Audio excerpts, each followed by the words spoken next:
Hey everyone. So, community crisis. What's it like to live through one? Well, you just spent a whole year living through one. Something that you never thought would happen.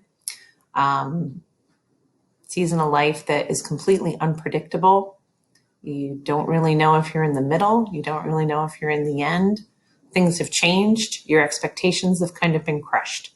So some of you know that we lived through a couple crises in our own community. When our oldest daughter, Em, was in high school, we lost four kids in the first 2 years she was in high school, and then another three in the last 2 years of her high school. So that's a total of seven.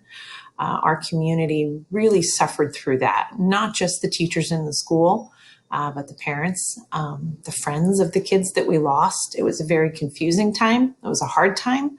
But then interwoven in all of that, we did see some good. We saw people pulling together and working together that had never done that before. We saw great ideas come forward from all of the adults that were working together. And honestly, our best ideas came from the kids. So crisis is something that really hurts and it can be very confusing. But with the right mindset, you can find something in that crisis that you can hold on to that can kind of help you redirect your expectations in life and maybe even your goals in life. So often through something that's really challenging, you do find a gift. The second wave that we experienced was Hurricane Sandy. Hurricane Sandy not just hit our town, but hit the whole coast, the whole East Coast.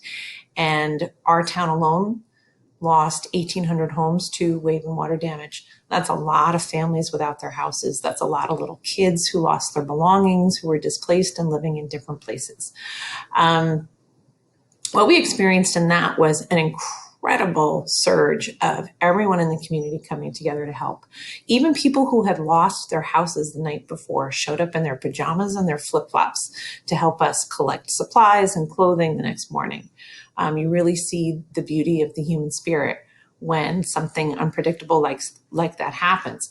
But what was different with the hurricane is that we expected, oh, well, we'll be able to help everyone clean this up and it'll be over in just a couple months. But the damage was so devastating that many people never returned to their homes. Some people had to let their land go. They had to move. They had to leave town. Some people left the state. It was really a very difficult time for them.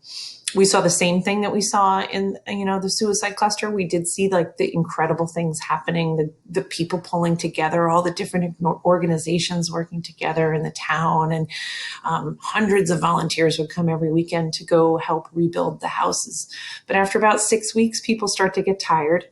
And then another 6 weeks, people start to get angry because it's not ending. And then all of a sudden you're 6 months, 8 months in, and the people who weren't directly affected have kind of moved on. And the people whose lives were really crushed are still living in it and not knowing what to do, a lot of confusion. And that's kind of the nature of crisis. It creates confusion. It creates a disruption of the pattern of life that we're used to. So that's kind of what COVID did for us. It disrupted our pattern. It kind of destroyed some of the expectations of what we thought the school year was going to be about. It's changed family life. Parents are working from home. Maybe you're going to school from home. That's a real big effort for a lot of people to be in the same house trying to get their work done. There's been good things though. We've seen people start to really appreciate the slower pace, the schedule that's not overbooked. We've seen teachers learn new skills. Even though it's been really hard, teachers have learned how to navigate a whole realm of technology that they never had before. But it's been really hard. The hardest part is not knowing when the end is. And often with crisis, there kind of isn't an end. You go into just a different path, a different road, and things are a little different. And we're really hopeful right now because it looks like the fall might be a little bit back to normal. But there's still going to be things that aren't. So what we want you to do is we want you to talk about, what has this experience been like for you? We know it's been frustrating for a lot of you. It's been defeating for a lot of you. But how many of you have been able to find that little golden nugget in it? And with all those extra things that really before we were all kind of doing too much, all those extra commitments, with all of that kind of taken away, Have you had time to really focus on what is most important in your life? What kind of an adult do you want to be? And how have you grown personally through this experience as a young adult, as a young person? And maybe you thought of a new job, a new career, a new path. What have you learned? So that's what we want you to talk about now. We want to talk about your experience. What really has stunk, because a lot of it did. What was okay? And did you get something out of it that maybe will kind of redirect the path that you're going to take in life? So take some time right now with your teacher and some of your friends in your class and see if you can come up with something and answer the questions. And we'll be back in a little bit.